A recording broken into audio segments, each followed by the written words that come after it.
Você está ouvindo o audiobook de Revista Espírita de 1858, de Allan Kardec. Agora, você vai ouvir o capítulo 12. Janeiro. O Livro dos Espíritos. 10 Janeiro. Contendo os princípios da doutrina espírita sobre a natureza do mundo incorpóreo, suas manifestações e suas relações com os homens. As leis morais, a vida presente, a vida futura e o futuro da humanidade. Escrito de acordo com o ditado e publicado por ordem dos espíritos superiores, por Allan Kardec, como o indica o título, esta obra não é uma doutrina pessoal. É o resultado do ensino direto dos próprios espíritos sobre os mistérios do mundo onde estaremos um dia, e sobre todas as questões que interessam à humanidade. Eles nos dão de algum modo um código de vida, traçando-nos a rota da felicidade por vindoura. Como este livro não é fruto de nossas ideias, pois sobre muitos pontos importantes, tínhamos uma maneira de ver bem diversa, nossa modéstia nada teria a sofrer com elogios. Preferimos, entretanto, deixar que falem os que estão inteiramente desinteressados por esta questão. Sobre este livro, o Courrier de Paris, de 11 de junho de 1857, estampou o seguinte artigo. A doutrina espírita faz pouco tempo publicou o editor Dentu, uma obra deveras notável, diríamos mesmo muito curiosa, se não houvesse coisas, às quais repugnar qualquer classificação banal. O Livro dos Espíritos do Sr. Allan Kardec é uma página nova do próprio grande livro do infinito, e estamos persuadidos, uma marca será posta nessa página. Seria lamentável que pensassem estarmos aqui a fazer reclame bibliográfico. Se tal se pudesse admitir, preferiríamos quebrar a pena. Não conhecemos absolutamente o autor, mas proclamamos bem alto que gostaríamos de conhecê-lo. Quem escreveu aquela introdução que abre o Livro dos Espíritos, deve ter a alma aberta a todos os sentimentos nobres. Aliás, para que não se ponha em dúvida a nossa boa-fé e nos acusem de partidarismo, diremos com toda a sinceridade que jamais fizemos um estudo aprofundado das questões sobrenaturais. Apenas se os fatos produzidos nos causaram admiração, pelo menos não nos levaram a dar de ombros. Somos um pouco da classe chamada dos sonhadores, porque não pensamos como todo mundo. A 20 léguas de Paris, ao cair da tarde, quando em nossa volta tínhamos apenas algumas cabanas esparsas, pensamos naturalmente em coisas muito diversas da bolsa, do macadame dos boulevares, ou nas corridas de Longchamp. Muitas vezes nos interrogávamos, e durante muito tempo, antes de ter ouvido falar em médiuns, a respeito do que se passava nas regiões que se convencionou chamar o alto. Há tempos chegamos mesmo a esboçar uma teoria sobre os mundos invisíveis, guardando-a ciosamente para nós, e nos sentimos muito felizes porque a encontramos, quase que por inteiro, no livro do Sr. Allan Kardec. A todos os deserdados da terra. A todos quantos marcham e que, nas suas quedas, regam com as lágrimas o pó da estrada, diremos: lede o Livro dos Espíritos. Ele vos tornará mais fortes. Também aos felizes, aos que pelo caminho só encontram as aclamações e os sorrisos da fortuna, diremos: estudai-o e ele vos tornará melhores. O corpo da obra, diz o Sr. Allan Kardec, deve ser atribuído inteiramente aos espíritos que o ditaram. Está admiravelmente dividido no sistema de perguntas e respostas. Por vezes estas últimas são sublimes, o que não nos surpreende. Mas não foi necessário um grande mérito a quem soube provocá-las. Desafiamos os mais incrédulos a rir quando lerem esse livro em silêncio e na solidão. Todos honrarão aquele que lhe escreveu o prefácio. A doutrina se resume em 2 palavras. Não façais aos outros o que não quereis que vos façam. Lamentamos que o Sr. Allan Kardec não tivesse acrescentado: e fazei aos outros como quereríeis que vos fizessem. Aliás, o livro diz claramente, sem o que a doutrina não seria completa. Não basta não fazer o mal. É preciso ainda que se faça o bem. Se fores apenas homem de bem, só terás cumprido a metade do dever. Sois um átomo imperceptível desta grande máquina chamada mundo, na qual nada é inútil. Não nos digam que é possível ser útil sem fazer o bem. Seríamos forçados a escrever um livro para responder. Lendo as admiráveis respostas dos espíritos na obra do Sr. Kardec, dissemos a nós mesmos que havia um belo livro a escrever. Logo verificamos, entretanto, o nosso engano. O livro já está escrito. Procurando completá-lo, apenas o estragaríamos. O senhor é homem de estudo e tem aquela boa-fé que apenas necessita instruir-se. Então leia o livro primeiro sobre a doutrina espírita. O senhor está na classe das criaturas que apenas se ocupam consigo mesmas, e que, como se costuma dizer, fazem os seus negócios muito tranquilamente, e nada enxergam além dos próprios interesses? Leia as leis morais. A desgraça o persegue encarniçadamente, e a dúvida o tortura por vezes no seu abraço gelado? Estude o terceiro livro. Esperanças e Consolações. Todos quantos aninham pensamentos nobres no coração e acreditam no bem, leiam o livro da primeira à última página. Aos que encontrassem ali matéria para zombarias, o nosso sincero lamento. G. Do CHALARD.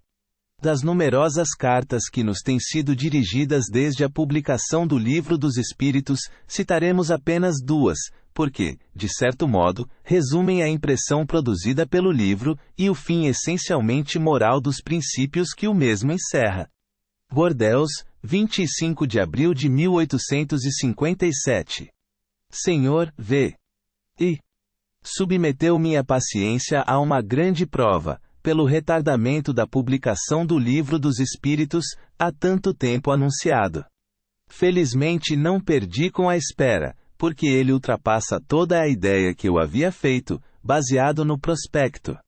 Impossível descrever o efeito em mim produzido. Sinto-me como um homem que saiu da escuridão. Parece-me que uma porta, até hoje fechada, abriu-se subitamente, e minhas ideias ampliaram-se em poucas horas. Oh! Quanto à humanidade e todas essas miseráveis preocupações me parecem mesquinhas e pueris, ao lado desse futuro de que não duvidava, mas que me era de tal modo obscurecido pelos preconceitos, que eu apenas o imaginava. Graças ao ensino dos Espíritos, agora ele se me apresenta sob uma forma definida, perceptível, mas grande, bela, e em harmonia com a majestade do Criador. Quem quer que leia esse livro meditando, como eu, nele encontrará inesgotável tesouro de consolações, pois que ele abarca todas as fases da existência. Em minha vida sofri perdas que me afetaram vivamente. Hoje não me causam nenhum desgosto e toda a minha preocupação é empregar utilmente o tempo e minhas faculdades para acelerar meu progresso, pois agora para mim o bem tem uma finalidade, e compreendo que uma vida inútil é uma vida egoística, que não nos ajudará a avançar na vida futura. Se todos os homens que pensam como eu e como o Senhor, e que são muitos, ao que espero, para a honra da humanidade, pudessem entender-se, reunir-se e trabalhar de comum acordo, que poder não teriam para apressar essa regeneração que nos é anunciada. Quando eu for a Paris, terei a honra de procurá-lo, e se não for abusar do seu tempo, pedir-lhe-ei mais explicações sobre certos trechos e alguns conselhos sobre a aplicação das leis morais em certas circunstâncias que me são pessoais. Receba, Senhor, a expressão de todo o meu reconhecimento, porque o Senhor me proporcionou um grande bem, mostrando-me o único caminho da felicidade real neste mundo, e quiçá, além disso, um lugar melhor no outro. Seu dedicado, D. Capitão Reformado Lyon, 4 de julho de 1857. Senhor, não sei como lhe exprimir o meu reconhecimento pela publicação do Livro dos Espíritos, que acabo de reler. Como tudo quanto o Senhor nos ensina, é consolador para a nossa pobre humanidade. Por mim confesso que me sinto mais forte e mais encorajado para suportar as penas e os aborrecimentos ligados à minha pobre existência. Faço muitos amigos meus partilharem das convicções adquiridas na leitura de sua obra. Todos se sentem muito felizes. Compreendem agora as desigualdades das posições sociais, e não murmuram contra a providência. A esperança fundamentada num futuro mais feliz, desde que bem se conduzam, os conforta e lhes dá coragem. Queria eu, Senhor, ser-lhe útil. Sou um simples filho do povo, que se criou numa posição insignificante pelo trabalho, mas a quem falta instrução, pois fui obrigado a trabalhar desde menino.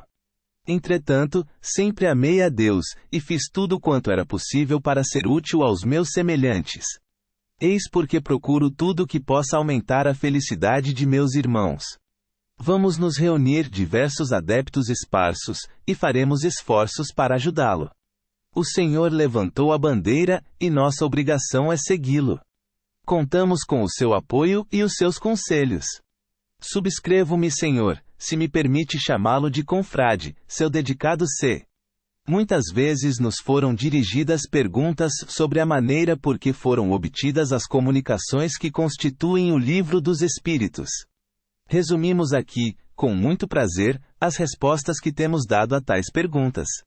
É uma oportunidade para resgatarmos uma dívida de gratidão para com as pessoas que tiveram a boa vontade de nos prestar o seu concurso.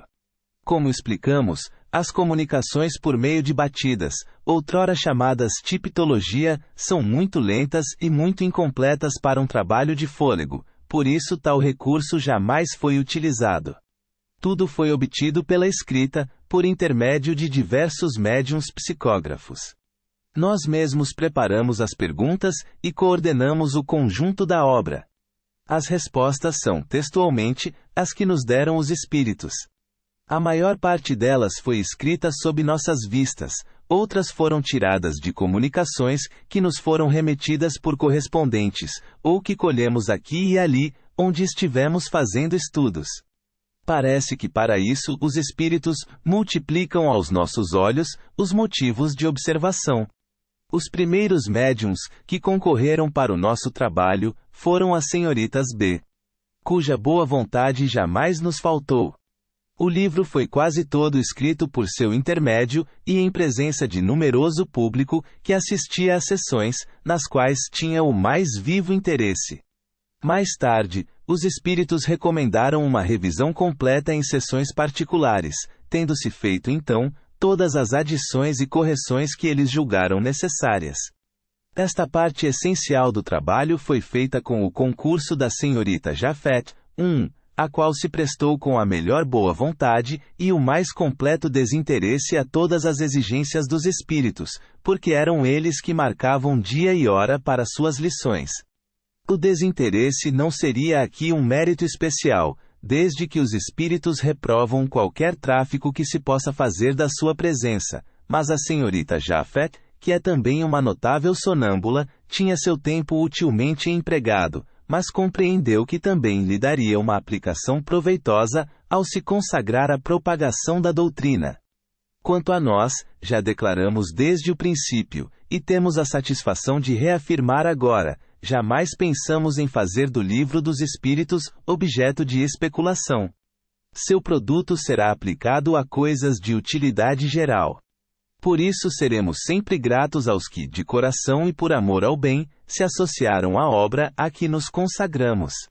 Allan Kardec 2, Rua Tiquetone 14. 2, Paris. Tipografia de Cosson e Cia. Rua do Fort Saint-Germain 43. Ponto.